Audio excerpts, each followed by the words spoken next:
everybody who was supposed to protect him and watch out for him failed him. I got to stop right there because I just talked to somebody. There are folk in your past who were supposed to be looking out for you, taking care of you, and protecting you. Instead of that, their own issues created issues for you. And now watch what he said. He wrapped up that ankle. He said that wrap on my ankle was a metaphor for what I was doing in my life. What are you talking about? And he goes on to say, here is the metaphor. I had to cover up my pain, and I did it with promiscuity. I covered up my pain, and I did it with drinking, and I did it with drugs. I covered up my pain in a series of addictive, abusive, and obsessive relationships because I had to discover, here's your shout right here, that everybody clinging on you ain't committed to you. Oh my God, you may want to tweet that right quick. There is a difference between clinging and commitment. You got some folk who are clingy because they are insecure. They don't love you. They just have to have you in order to have some validation of who they are and what they want to be. Y'all still not getting this thing. Don't confuse everybody lusting after you with being in love with you, because some folk, because of their own issues and sickness, will reduce you to the point where you are just like church's chicken.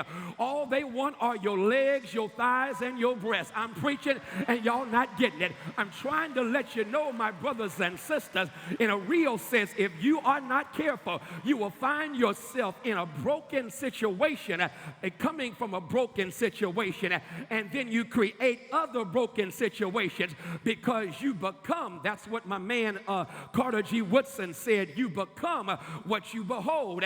If I beheld brokenness, I'm going to reproduce and replay brokenness in the relationships I have. If I beheld sorriness in fatherhood or sorriness from a daddy, if I beheld that, if I'm not careful, I'll reproduce exactly what I experienced. And that's what my man was telling me. He told me that he is breaking me down, and as I'm listening to him, all I can do is hurt for him, but not just him. I hurt for someone listening to me right now who can identify with the fact that that's what you're doing. Folk don't get it, but you are playing while injured. You are so wrapped up your stuff that people don't know what it is. How do you wrap it up? You wrap it up by being aggressive. You wrap it up by trying to get attention by any means necessary. You wrap that thing up by locking up your heart and not letting people get close to you. You wrap that thing up, and y'all, I don't care who you are, how big your Bible is, all of us come from some stuff that ain't necessarily perfect.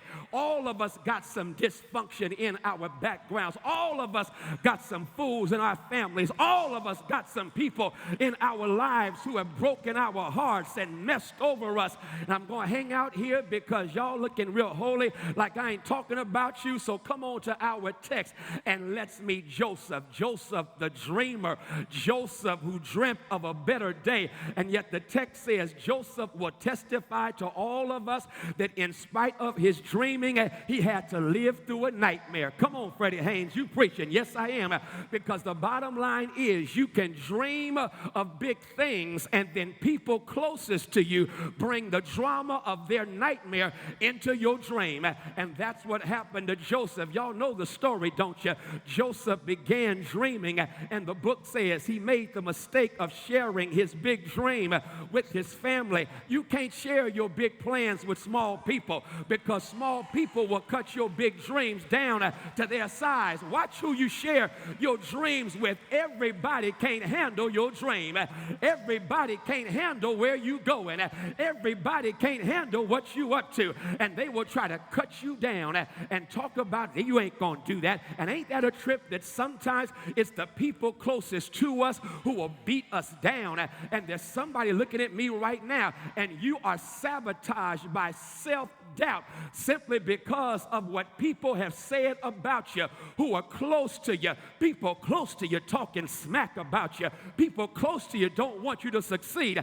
I don't get that. Do you get that? Do you get how somebody close to you should be on your side but ain't happy for you when you succeed.